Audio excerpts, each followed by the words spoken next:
baik juga. Hai Widya, welcome di Welcome hari ini. Thank you so much. Wah, tadi kita mulai dengan beberapa teaser nih. Ini kita bicara mengenai wine, basic wine-nya seperti apa, Wine 101. Hari ini kita udah kedatangan Widya. Widya, thank you banget sudah hadir di sini. Sama-sama, senang banget. Mungkin kita coba lihat dulu profilnya Widya. Wid, boleh dong kita kenalan dulu nih. Mungkin banyak teman yang belum kenal. Boleh dong cerita, kita kenal dari kapan ya? Tahun lalu ya? Tahun lalu. Udah dong, 2 tahun loh pandemi kan? Ya? Iya, nggak berasa ya waktunya ya? Iya, nggak berasa. Ini gara-gara pandemi kita ngerasa bahwa 1,5 tahun ini hilang gitu ya. Karena kita ngerasa, bener loh, 2 tahun loh sebenarnya. Tapi kita nggak berarti produktif dong. Nggak. Nah, tapi sebetulnya pandemi malah tambah ribet kali, tambah repot ya. Ya, makin banyak ya aktivitas kita juga. Kita karena nggak nunggu seperti apa, kita nggak tinggal diam. Banyak kegiatan yang kita lakuin bareng-bareng. Betul. Kita masih bikin event bahkan. Benar. Masih banyak banget. Masih banyak banget. Oke, teman-teman, hari ini kita kedatangan Widya. Bisa dikatakan salah satu expertise wine di Indonesia. Yuk kita dengar langsung dari orangnya. Siapa sih Widya ini? Boleh dong cerita? Oke, Widya itu orang yang suka minum wine, paling sederhananya itulah.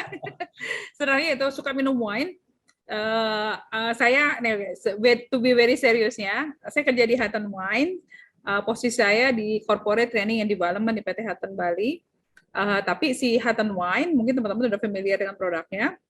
Nggak cuman konsentrasi di nanam anggur, bikin wine, jualan wine, tapi lari ke edukasi. Jadi saya juga kepala sekolah nih ceritanya.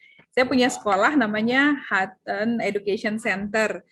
Kita tuh punya program mulai dari basic wine knowledge sampai ke international certification. Nih saya nih baru selesai banget, bahkan belum sempat tarik nafas. Saya baru aja selesai ada kelas pairing. Hari ini ada kelas pairing VIP dari tamu dari Jakarta, dari satu corporate bank gitu. Mereka datang ke Bali, kemudian saya bikinin class pairing. Jadi introduce untuk bagaimana cara wine ethic, bagaimana cara pairing makanan sama minuman gitu. Itu jadi banyak. Jadi bukan cuma untuk sekolah, orang yang kerja di hospitality, bahkan ke wine ethic, ke corporate itu banyak banget orang yang ngambil kelasnya. Karena sekarang udah mulai shifting ya. Orang udah mulai banyak yang menikmati wine, sudah banyak yang mengapresiasi, tapi banyak yang belum tahu gimana sih cara mengapresiasi wine yang benar. Nah, itu saya role-nya di situ, termasuk untuk kasih tips dan triknya bagaimana cara mengapresiasi wine-nya better. Saya certified edukator dari WSET.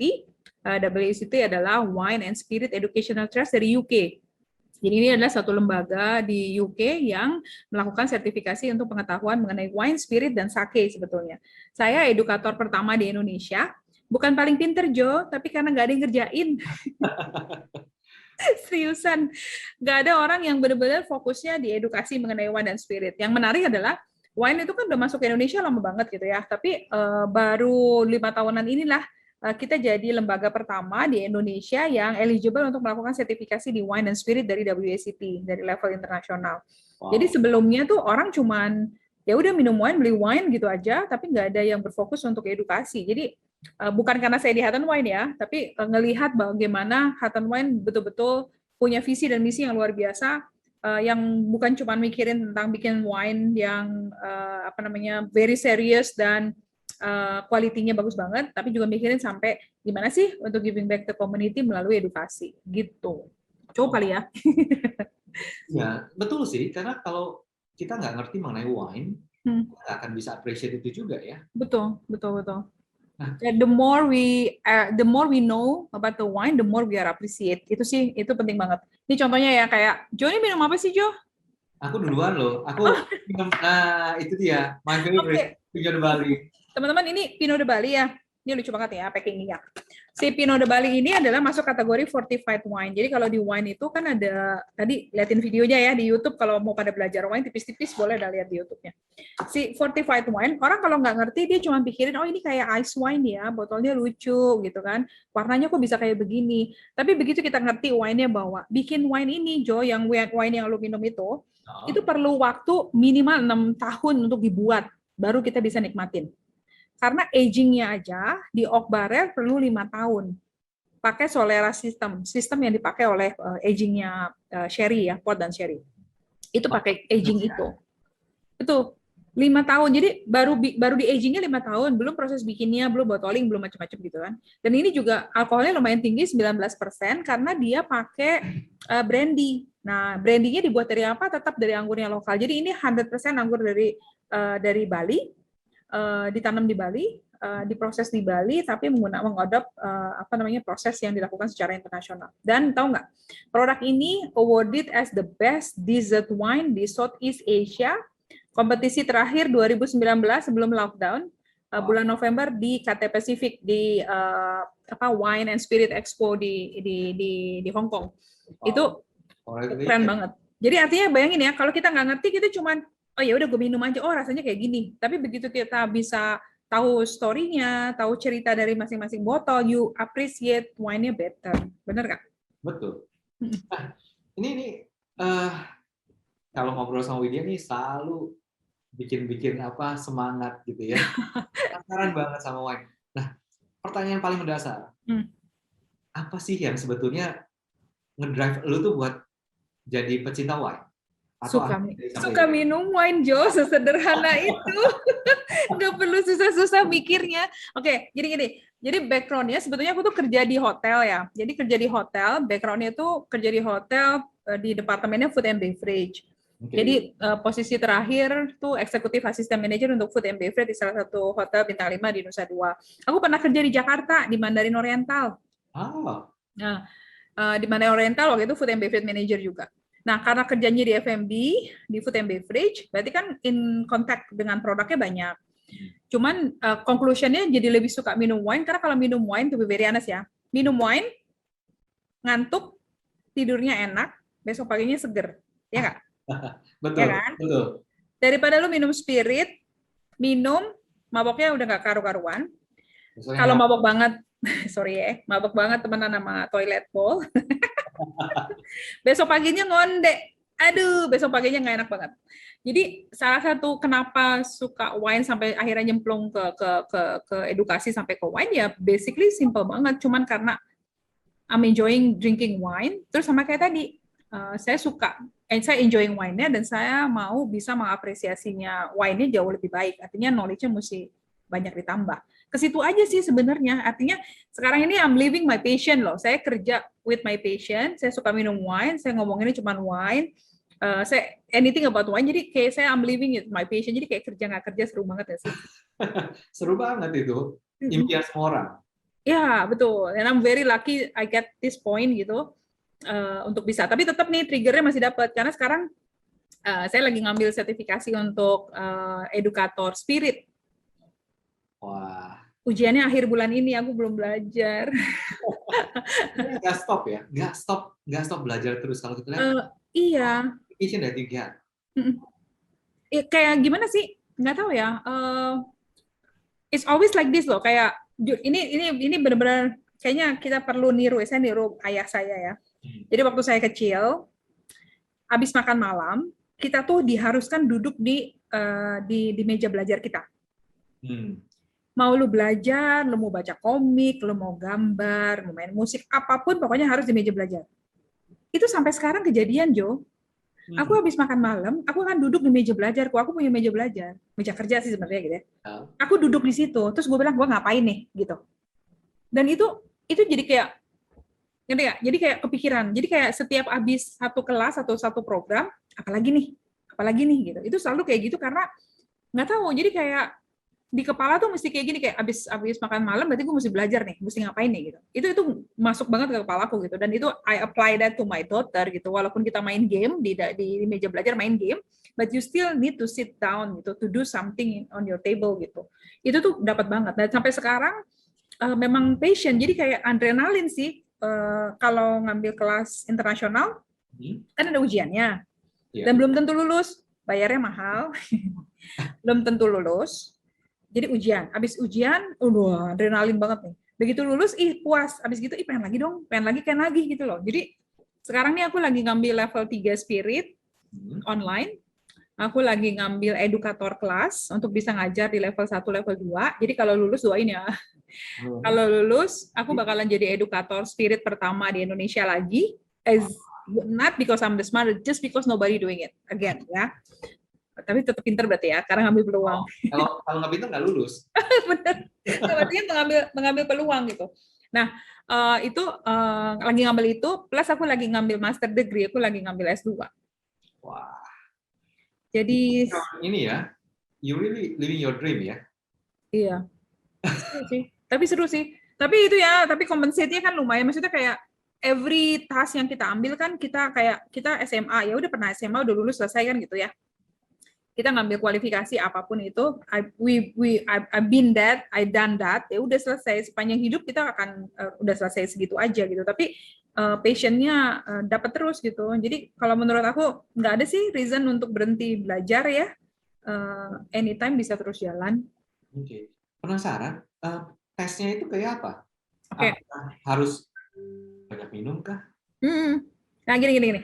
Kalau yang WSET ya, teman-teman ya, karena aku punya WSET 1, 2, 3, plus sebetulnya udah daftar untuk yang diploma. Jadi diploma tuh kayak ngambil master degree.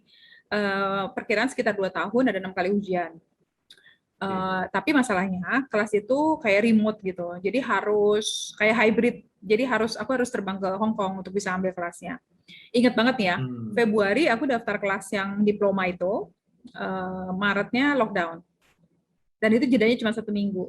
Duitnya nggak bisa diambil balik dong. Jadi aku jadi gantungin gitu. Karena sekarang kan kita juga nggak bisa terbang ke Hong Kong. Kita kan kita di reject loh di Hong Kong. Kita nggak boleh masuk Hong Kong, orang Indonesia, ya kan? Nah, belum bisa ngambil kelasnya. Jadi aku ngejar ngambil yang terakhir itu hari. Kenapa? Gimana, Jo? Last itu karantina 21 hari. Serius? Sekarang masih 21 hari? Mesti di cross check lagi. Tapi the last time I check sama teman-teman dari airlines 21 hari. Astaga, kita nih parah. Ada case juga ya waktu itu di Hong Kong, orang Indonesia faking the certification. Anyway, nah kalau tadi jawab pertanyaan Ejo mengenai ujiannya itu, kalau WSET level 1, itu kan basic banget. Jadi nggak perlu prior knowledge loh. Orang yang nggak ngerti wine sama sekali pun bisa ngambil level 1, gitu ya. Itu kelasnya cuma 1 hari, ujiannya cuma multiple choice, 30 soal. Udah, selesai gitu aja. Oke, yang level 2, multiple choice, 50 soal. Udah, selesai. Yang level 3 baru mulai testing. Jadi kalau level 3 itu ada multiple choice 50, esainya sekitar 24, kemudian ada blind testing. Jadi kalau blind testing itu dikasih wine di gelas, terus kita suruh describe, suruh nebak wine-nya kira-kira apa. Kayak gitu. Nah, sekarang nih kayak level 3 Spirit juga sama. Jadi aku ngambil level 3 Spirit online, tapi ujiannya harus ke Hong Kong. Jadi sekarang nih aku belum bisa ujian, untungnya ya karena belum belajar. Harus ke Hong Kong untuk ujian karena ujiannya ada blind testing. Jadi aku harus nebak kira-kira spiritnya apa, karakteristiknya apa, kayak macam-macam gitu. Nah, sebetulnya kayak sekarang aku ngambil level 3 Spirit untuk bisa ngajar level 1, 2, 3. Karena aku udah punya level 2 Spirit dengan program edukator, aku bisa ngajar nanti di level 1, level 2. Kalau lulus, finger cross. Aduh, mudah-mudahan lulus lah ya. Soalnya Spirit kayaknya lebih susah daripada wine. I stick with wine. Pasti bisa. Amin. Nah, Wit, mau nanya dong. Setelah begitu banyak pos itu makanya akhirnya bisa jadi presiden Indonesia Sommelier Association ya. Aku mesti update. Karena aku kayaknya ngirimin bio yang nggak update. Aku Presiden Indonesia Sommelier Association 8 tahun. Oke. Tapi Oktober tahun lalu, aku baru serah terima. Jadi sama Vice Presiden aku, namanya Pak Bagus Murah, dia GM di Wyndham Garden di Kuta, di Bali. Jadi sekarang aku jadi advisor untuk asosiasinya. Si asosiasinya sendiri, itu kita fokusnya, jadi gini, di satu negara tuh harusnya ada satu asosiasi.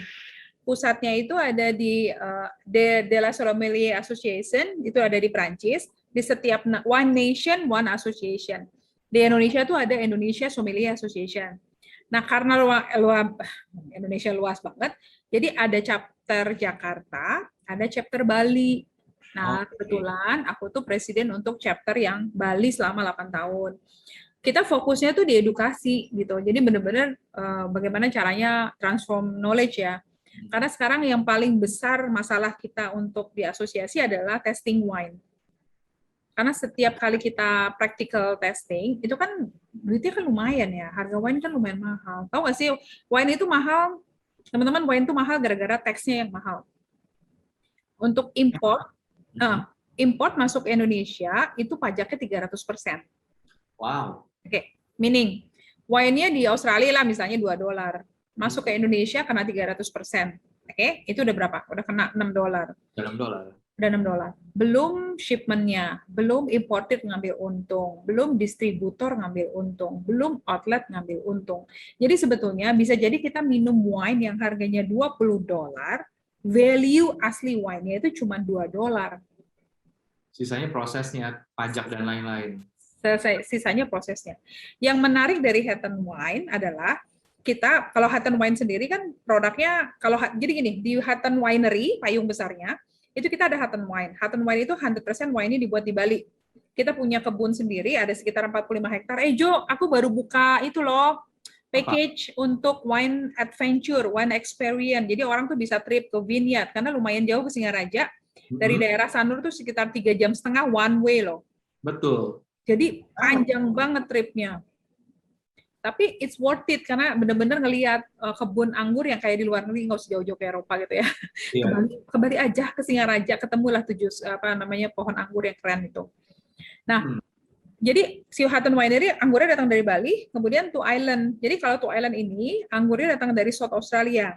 Anggurnya datang dari South Australia, kita frozenin, kita bawa ke Bali, kita proses. Artinya apa? Berapapun value dari wine-nya, itu dijual sesuai dengan value dari wine-nya sendiri. Karena prosesnya udah kita cut. Ya nggak? Yang didatengin kan cuma buah anggurnya aja, dan itu prosesnya kita buat sendiri. Artinya kalau minum Two Island misalnya, harganya berapa? 300.000, ya itu value 300.000 dari harga produknya, bukan dari harga prosesnya. Karena Hmm. bisa jadi lu ketemu misalnya ketemu wine dari South Australia, South Africa misalnya, atau dari mana Chili misalnya.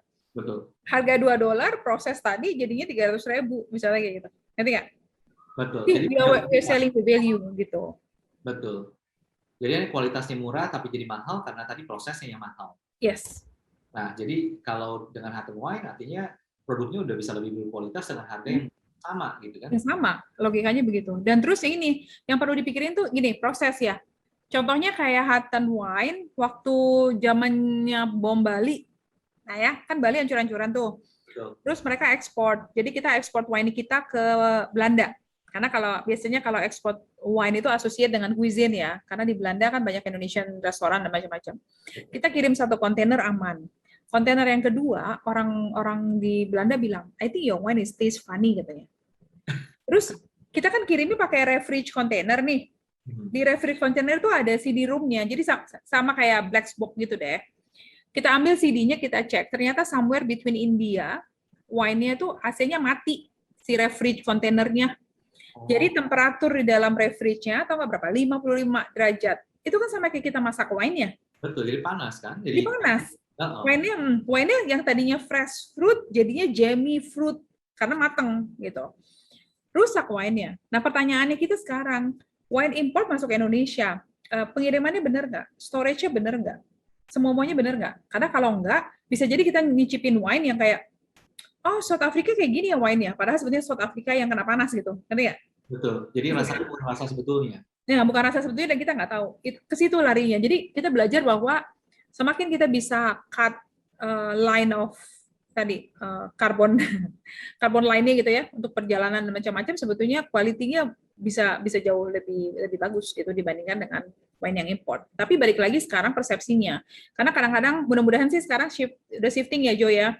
Kalau dulu kan sesuatu yang lokal tuh dianggap lebih jelek kualitinya dibandingin yang import gitu ya. Persepsi itu selalu nempel ya.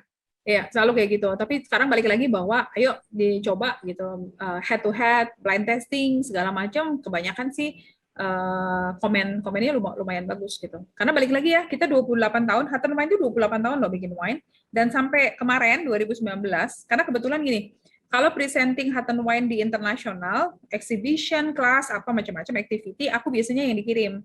Kalau nggak aku tuh sama si winemaker, si James Kaliski dari Australia. Kita berdua yang biasanya dikirim untuk internasional apalah event dan macam-macam.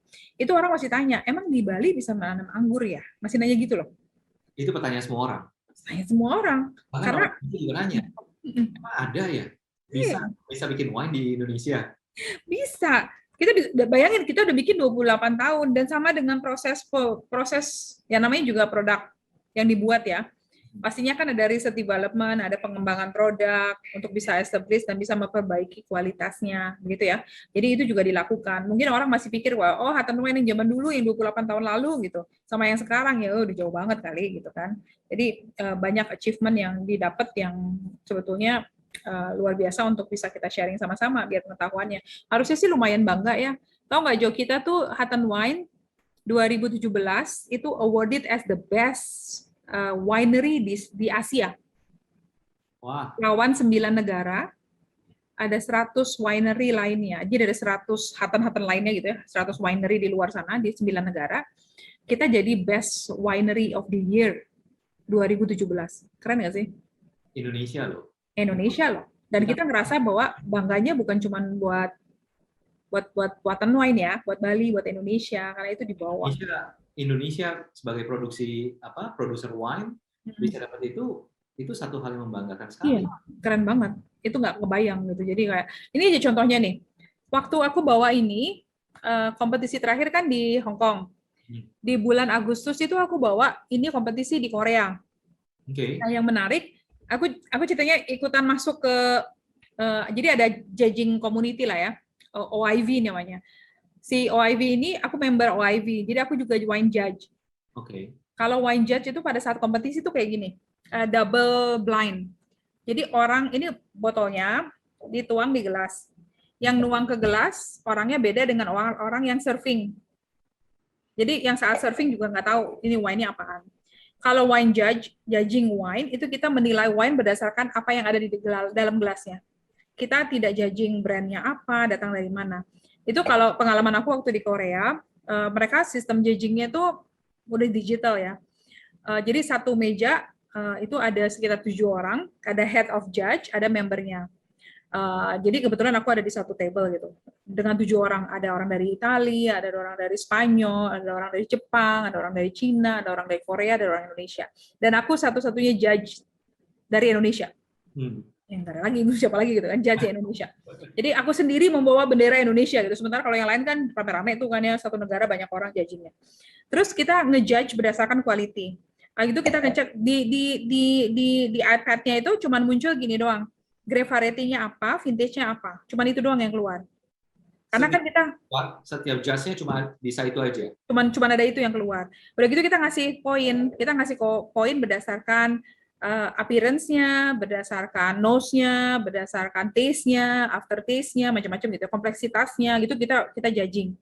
Nah, terus yang menarik adalah dari 7 orang dalam satu panel, angka paling kecil sama angka paling besar itu di take out. Logikanya gini, kalau gue suka siras, apapun yang dikasih ke gue, kalau siras gue kasih poin tinggi, bener nggak? Betul. Karena gue suka. Tapi kalau gue nggak suka siras, apapun yang dikasih kedua, nah rasanya siras, gue nggak akan kasih karena gue nggak suka. Makanya poin paling kecil, paling besar itu dibuang, poin yang di tengah-tengah baru dihitung. Udah gitu konsensus nih, kita meeting. Oke, kalau bisa angkanya kan langsung keluar tuh range-nya. Dia dapat apa nih? Dapat double gold medal, dapat silver, dapat bronze kayak gitu-gitu ya di setiap produknya. Itu nanti kita kasih komen berdasarkan hasil dari flight itu. Nah, itu nanti kita challenge gitu. Kalau misalnya menurut sebagian orang bilang, ini kayaknya bisa worth untuk dapat gold medal. Kenapa lo angkanya terlalu kecil? What is the reason behind? Gitu loh. Itu gue amazed ya. Dan ketika ngomongin wine itu kita masih banyak belajar, jadi banyak banget belajar. Itu head judge aku tuh orangnya keren banget, perempuan dari Jepang. Dia tuh bisa ngomong kayak gini loh. Ini kayaknya wine-nya terlalu awal dipetik. Tinggal lo hidup lo. Hah, maksudnya? Iya, there's too many greeners katanya. This one is too green. itu bisa didetect with this flavor, gitu. Gue langsung ngeliatin gini, gila keren banget nih, gimana sih bisa ngedetectnya gitu. Itu bisa sampai kayak gitu, sampai di level mana? Karena kan